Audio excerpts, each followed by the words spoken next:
higura higura higura nawe. Muraho mu kanya gatoya ntimujye kure, muraza gukurikira ikiganiro Higura kuri iyi channel ya YouTube. Mukore subscribe kitaza kubacika. Ikiganiro Higura muzajya mugikurikira kuwa mbere no kuwa gatatu isaa moya z'umugoroba ndetse no kuwa gatanu saa 12. Ntimugacika.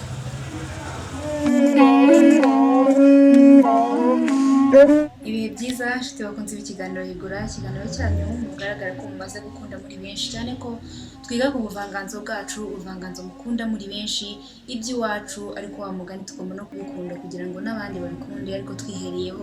Uyu munsi rero tugiye kugaruka ku bijyanye n'amazina y'inka, ariko nanone tugaruke ku nka, cyane ko inka mu muco nyarwanda ni ikimenyetso gikomeye, cyane ko burya iyo umukobwa agiye gukobwa akobwa inka, kuki adakobwa ikindi kintu, cyane ko ubu ngubu mbona bisigaye byarahindutse, amafaranga akabarwa mu gaciro, cyangwa se inka ikabarwa mu gaciro k'amafaranga, ariko n'ubundi haba havuzwe inka. Rero kera hari icyaje nk'igisingizo, cyangwa se nk'uko basingizaga inka kugira ngo bayigaragaze, cyangwa se bagaragaza agaciro kayo, ariyo mazina y'inka, cyane ko ubundi amazina y'inka yaririmbwaga cyangwa se yavugwaga mu gihe cyo kuririmbira abakomeye, cyangwa se mu gihe cyo kwibuka, cyangwa se kugaragaza no kumurika inka.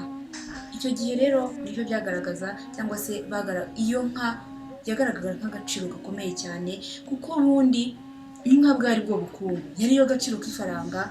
Uwashakaga kugabira undi yamugabiraga inka, uwashakaga kugaragaza cyangwa se gutanga umukobwa hatangwaga inka, cyangwa se kumukwa, cyangwa se guca icyiru iyo wabaga wakoshereje umuntu kugira ngo mwiyunge hatangwaga inka, n'ibindi bitandukanye cyane. Urumva ko inka ni ikimenyetso gikomeye mu muco nyarwanda, cyane ko ubu ngubu hari ince zimwe na zimwe bagifata inka nk'ikimenyetso gikomeye, ku buryo mu rugo hadashobora kubura inka, cyangwa ubundi no mu ndamukanyo mu banyarwanda iyo umuntu agiye kukwifuriza arakubwira ngo kagira inka, aba akwifurije neza, kuko inka ni ubukungu bw'u Rwanda, ni ikintu gikomeye cyane mu muco nyarwanda.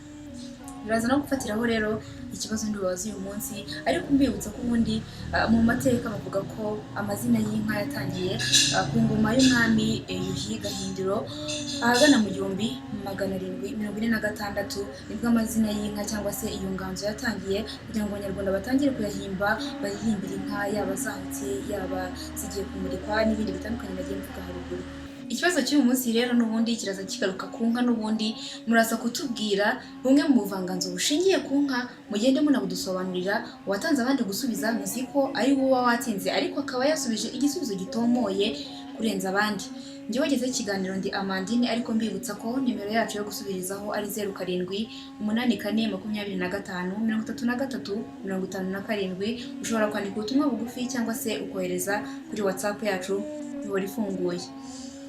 Mbibutsa ko kandi ibibazo byacu cyangwa se ikiganiro cyacu gicaho kuwa mbere, kuwa gatatu ndetse no kuwa gatanu, aho tuza kuwa gatanu duhemba abatsinze neza ibibazo tuba twabajije muri iyo minsi yatambutse. Murakagira inka.